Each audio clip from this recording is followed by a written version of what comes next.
وَإِذَا طَلَّقْتُمُ النِّسَاءَ فَبَلَغْنَ أَجَلَهُنَّ فَلَا تَعْضُلُوهُنَّ أَن يَنكِحْنَ أَزْوَاجَهُنَّ إِذَا تَرَاضَوْا بَيْنَهُم بِالْمَعْرُوفِ، اور جب تم اپنی عورتوں کو طلاق دے دو پھر وہ اپنی عدت پوری کر لیں تو مت آڑے آؤ اس میں کہ وہ عورتیں پھر نکاح کر لیں اپنے سابق ازواج سے، اذا تراضوا بینہم بالمعروف، جبکہ وہ آپس میں رضامند ہو جائیں بھلے طریقے پر۔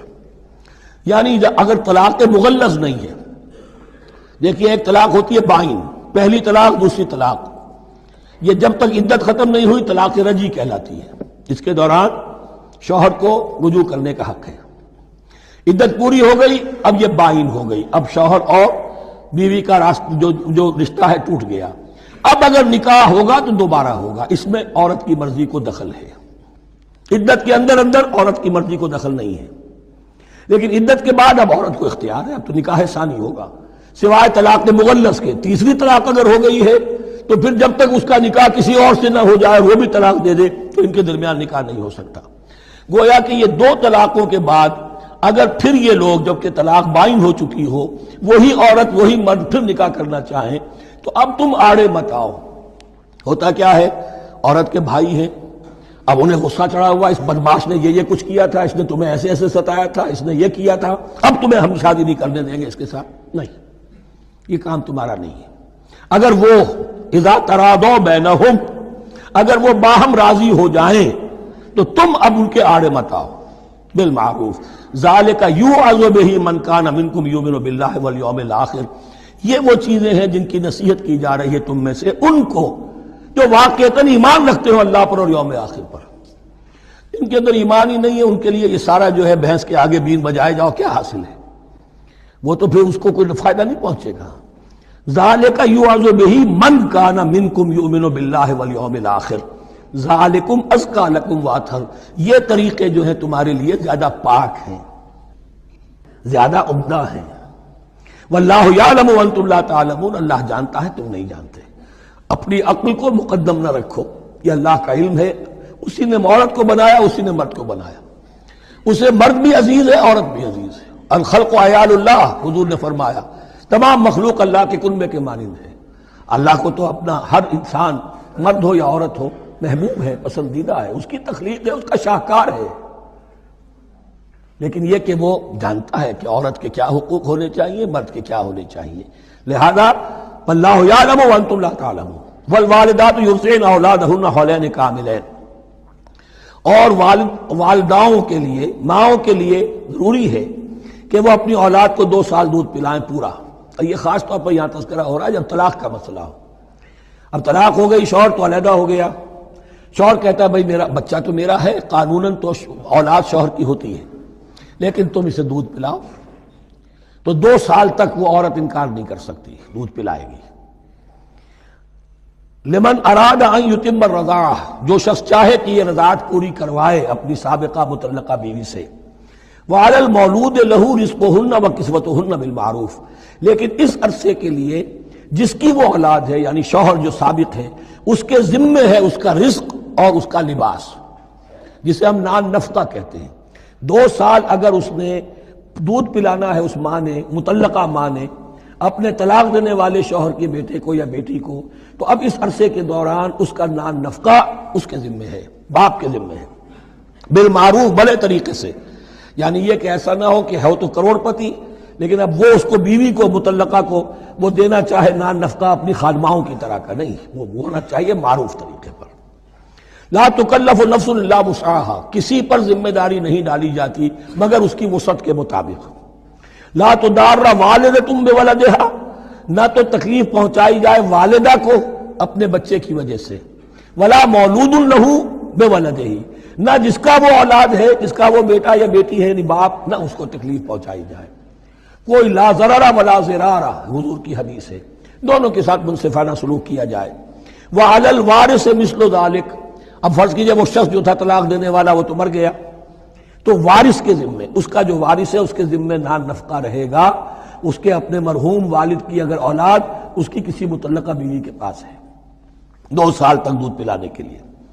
فإن ارادہ فصالا، اب یہ بھی ہو سکتا ہے کہ وہ دونوں جو ہے کہے کہ سب میں تو دودھ نہیں پلاتی، یا یہ کہ وہ شوہر چاہے ان تراض منہما، دونوں راضی ہو جائیں کہ میں دودھ نہیں پلواتی، آپ دودھ چھڑوا دیجئے، وتشاور، آپس میں رضامندی اور مشورے سے، فلا جناح علیہما، اس میں بھی کوئی حرج نہیں۔ اگر دودھ چھڑوانا چاہیں، وہ کسی اور سے دودھ پلوانا چاہتے ہیں، کوئی دایا رکھ لی ہے اس سے دودھ پلوانا چاہتا ہے، ٹھیک ہے، لیکن ہونا چاہیے جبر نہ ہو، ماں پر جبر نہ ہو۔ ان تراض منہما، دونوں کی رضامندی سے، وتشاور، اور مشورے سے، فلا جناح علیہما، تو پھر ان دونوں پر کوئی حرج نہیں ہے۔ وَإِنْ أَرَدْتُمْ أَنْ تَسْتَرْضِعُوا أَوْلَادَكُمْ فَلَا جُنَاحَ عَلَيْكُمْ، اگر تم چاہو کسی اور سے اب دودھ پلوانا، رضاعت کروانا، تو اس میں بھی کوئی حرج نہیں۔ فَلَا جُنَاحَ عَلَيْكُمْ إِذَا سَلَّمْتُمْ مَا آتَيْتُمْ بِالْمَعْرُوفِ، جبکہ ان کی ماں، اس کی ماں کو تم دے چکو جو کچھ کہ تم نے طے کیا تھا معروف اور بھلے طریقے پر۔ واتقوا اللہ، اور اللہ کا تقوی اختیار کرو۔ وَاعْلَمُوا أَنَّ اللَّهَ بِمَا تَعْمَلُونَ بَصِيرٌ، اور جان لو کہ جو کچھ تم کر رہے ہو اللہ اسے دیکھ رہا ہے۔ وَالَّذِينَ يُتَوَفَّوْنَ مِنكُمْ وَيَذَرُونَ أَزْوَاجًا، اور وہ کہ جو تم میں سے وفات پا جائیں اور وہ چھوڑ جائیں بیویاں، يَتَرَبَّصْنَ بِأَنفُسِهِنَّ، اب یہ عدت جو تھی، ایک تھی طلاق کی عدت، وہ 3 ماہواریاں آ جانا، 3 مہینے اندازن، اور ایک ہے جو فوت ہو گیا، اور بیوہ کی عدت کیا ہے۔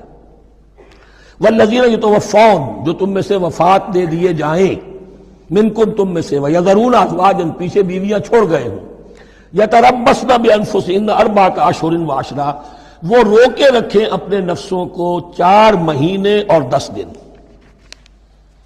4 مہینے 10 دن تک ایک جو بیوہ عورت ہے وہ کوئی اور نکاح نہیں کر سکتی، 4 مہینے 10 دن۔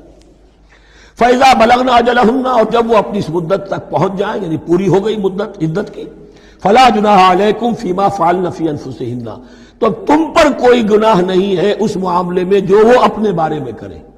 اب وہ آزاد ہے، نکاح کر سکتی ہے۔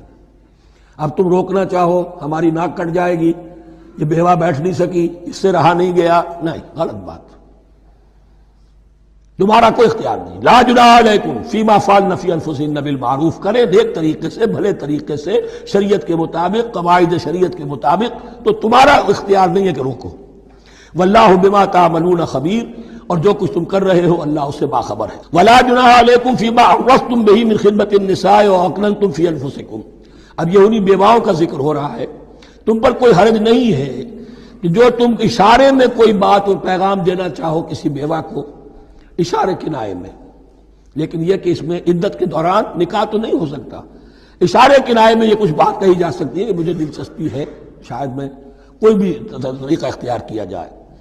او اکننتم فی انفسکم، یا اپنے دلوں میں چھپائے رکھو، تو اللہ کو کوئی اعتراض نہیں۔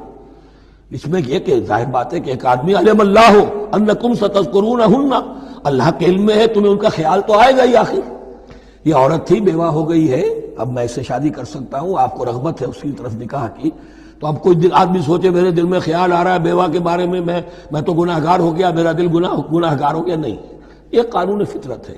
علم اللہ انکم ستذکرونہن، اللہ کے علم میں ہے ان کا خیال تو تمہیں آئے گا ہی۔ ولکن لا تواعدوہن سرا، لیکن ایسا نہ کرو کہ ان سے معاہدہ کر لو خفیہ طے ہو جائے، بات پکی ہو جائے، سرا الا ان تقولوا قولا معروفا، سوائے اس کے کہ کوئی معروف بات کہہ دی جائے جس سے انہیں اشارہ مل جائے، بس۔ ولا تعزموا عقدۃ النکاح حتی یبلغ الکتاب اجلہ، اور مت باندھو گراہ نکاح کی جب تک کہ قانون شریعت اپنی مدت پوری نہ کر لے، یعنی عدت جب تک پوری نہ ہو جائے۔ اب یہاں دیکھیے حتی یبلغ الکتاب، کتاب سے مراد شریعت، قانون شریعت، کتاب سے مراد یہاں کیا ہے کہ جو بھی قانون آ چکا ہے کتاب کے اندر، 4 مہینے 10 دن کے بعد نکاح اس سے پہلے نہیں ہوگا۔ وَاعْلَمُوا أَنَّ اللَّهَ يَعْلَمُ مَا فِي أَنفُسِكُمْ فَاحْذَرُوهُ، اور جان لو کہ اللہ خوب جانتا ہے جو تمہارے دلوں میں ہے، پس اس سے ڈرو، اس کی پکڑ سے بچو۔ وَاعْلَمُوا أَنَّ اللَّهَ غَفُورٌ حَلِيمٌ، اور یہ بھی جان لو اللہ غفور بھی ہے، بخشنے والا بھی ہے، وہ خطا ہو گئی ہے استغفار کرو، توبہ کرو، اللہ معاف فرمائے گا۔ اور حلیم ہے، وہ فوراً نہیں پکڑتا بلکہ ڈھیل دیتا ہے، مہلت دیتا ہے، اگر چاہو تو تم توبہ کر لو۔